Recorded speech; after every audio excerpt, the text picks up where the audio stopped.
What are some of the things that makes both men and women to be unsatisfied? Okay, I'm gonna be talking about 20 different kind of tricks that you can do or don't do in order for your marriage or your relationship to stand. One, don't ever argue with your husband when you are wrong. Two, never compete with a man in cheating. Three, don't you ever challenge him when he is mad. Four, be yourself. Five, always think before you talk. Six, six is number. You have to either boss out or just keep it low. Seven, don't entertain strangers. Eight, don't let your family members to come between you and your man.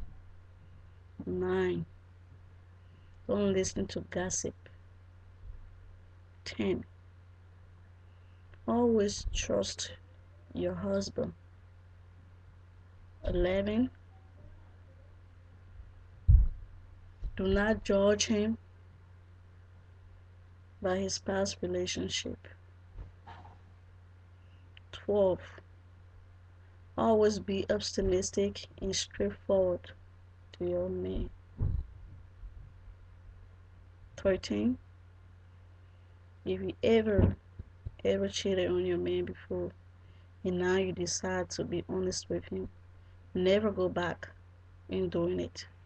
14, if you are a single mother, focus on your kids, take care of them, and always have time, more time for them at home. 14, all you have to do is kneel down and pray to the Lord and ask him if this is what he wants for you and your children. If this is what he really wants for you and your husband. If this is what he wants for you and you only. Whatever is your heart desire, speak it out to the Lord. And he will surely answer your prayers. 15,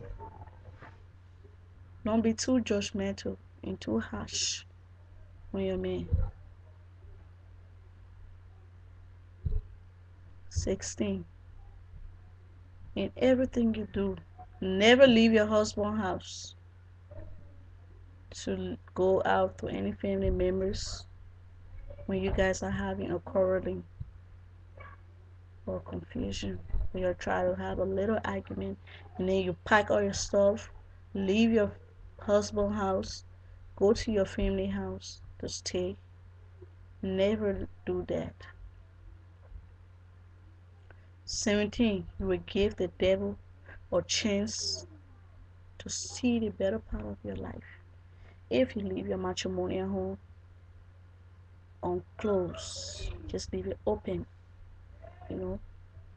another woman will surely take your place. You don't want that to happen. So never take that risk with your life. And which of course I'm going to skip and go with all numbers, okay? 18,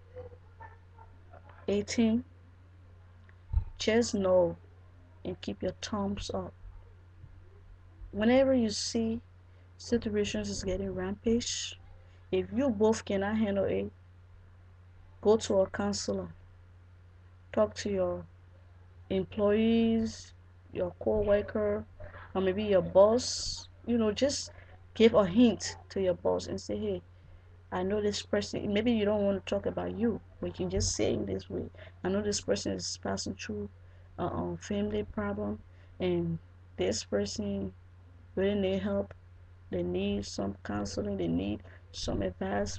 What do you think? If you and your boss are very close colleagues, he or she will give you a better answer and a better advice in order to keep your matrimonial straight.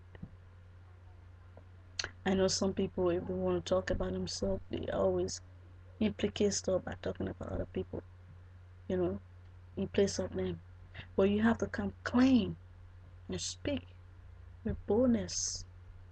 Ain't nothing wrong with you talking about your own status, life, or whatever is going on with your life. You need solutions, so you have to find solution in order for it to be resolved. Okay? You know, speaking of 19, just endure everything. Be the virtuous woman in the Bible. She's a virtuous woman. She kept everything so much in her heart. She never altered it. They say seeing is believing, but also believing is seeing. You can see it and you don't believe it. But if you believe that you can keep everything in your heart, you can endure everything, you can endorse everything. There is absolutely nothing that your husband or your fiance will do to you that you won't be able to overcome with you and your children, your kids. All you have to do is be proactive, be productive, and always keep your punctuation straight. And you will see what I'm talking about. You know what? You don't even have to be married before getting into whatever I'm trying to say relationship status. You can be like you have a boyfriend, or maybe somebody who is trying to get at you, you're trying to date, and then you'll go for field dating, and then get to know each other, get to know your dislike and like, and then this person gonna go on and on with their dislike, and you're gonna go on and on with your dislike and like, and then that's how you guys gonna know what it is to fix and what is to not be fixed. So, okay, 20, after you get out of your dating status, get to know the person real good, and then you'll get into marriage. And when you get into marriage, don't be the first to make that move like, will you marry me? I'm speaking to you women out there, ladies. Don't be the first to propose to a man, would you marry me? If you do that, you will be a loser. Because when that time comes, if he's not an appropriate husband for you, he will tell you, you marry me. I'm not the one who put a ring on your finger. You're the one who took me to the altar. I did not take you to the altar to marry you. So you have to be patient. If he says he's going to marry you, he's going to propose to you, he wants you, all you do is to relax. Don't be asking him all them questions like, hey, yeah, so when are we fixing the marriage, the wedding date? When are we gonna go to my family? When we're gonna see my family? When are we gonna see my brothers, my sister? When I'm gonna see my uncle? Don't even say that. Shh, shh, silence. All you have to do is this one. Zip it, pack it.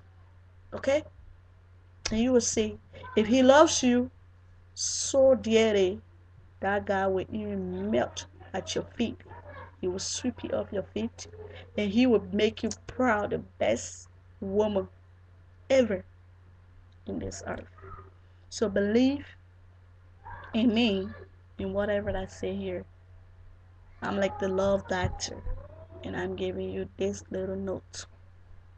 Hope you understand it and take it in a good wish.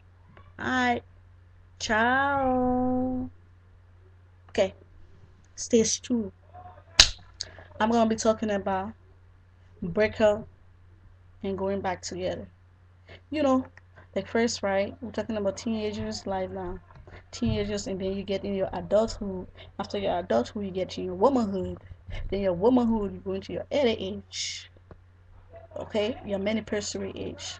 So anyways, first of all, like I said, let's talk about school. Like school, like students, they go to school, and then in the hallway they see their friends and other friends having something to do, like maybe kissing in the hallway, maybe kind of like very making themselves flamboyant in the hallway, and then they will be like, oh, I got an idea, I think I'm gonna try to do that again, I'm gonna try to do the same thing that this person's doing, this and that.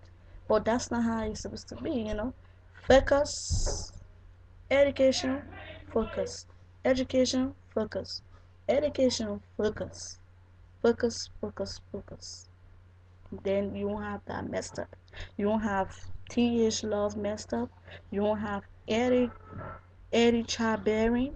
Because if you are like 13 years old or 15 years old, and then you have your kids during that time, and maybe you don't have a proper good mother or very punctuation mother that is going to be there for you, going to love you, going to take care of that kids, and you are all by yourself, you are going to be struggling with it. If you have a teenage boyfriend, he is not going to be serious with you, he's going to be all around with other girls, and then you're going to be like, oh, if I knew, I wouldn't have to put my love into you, I wouldn't have to have this kid, I would have just done abortion. But you see, abortion is not the point. It just mess you up. So all you have to do is focus on your school. Because education bring good report. You see, good reading to bad rubbish. Good reading to bad rubbish. So you don't want that bad rubbish. You want good reading to good news. So anyways, your news is to get your information right.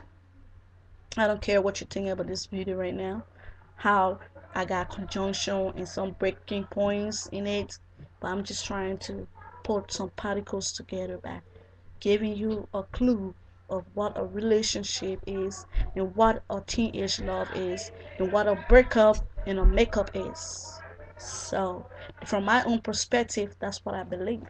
And you know okay, from my own example, okay, I had this relationship. It was all like bubbles relationship, and yeah, ups and down, balloon relationship, and this whole lovey-dovey things. But you know what? I still kept pressing forward because I'm a virtuous woman. I don't give up so easily like that. Because if you give up hope, that's how hope gonna slap you at the face and never come back.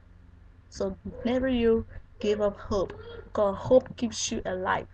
So if you give it up, give your prestigious love to somebody and give up your hope, and you're gonna lean on a broken stick. That's an African accent.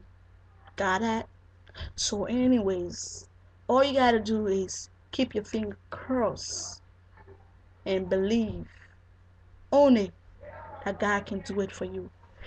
Do you think that you're a little kid that you can't know right from wrong? Yes, you do. You can know right from wrong. 15, 13, you know what you're doing. If you can look at a boy and put your lip on the boy lip, it means that you do know what you're doing. So respect your mom, respect your dad, respect those who are around you, those who wish you well, wish you the betterment of your life.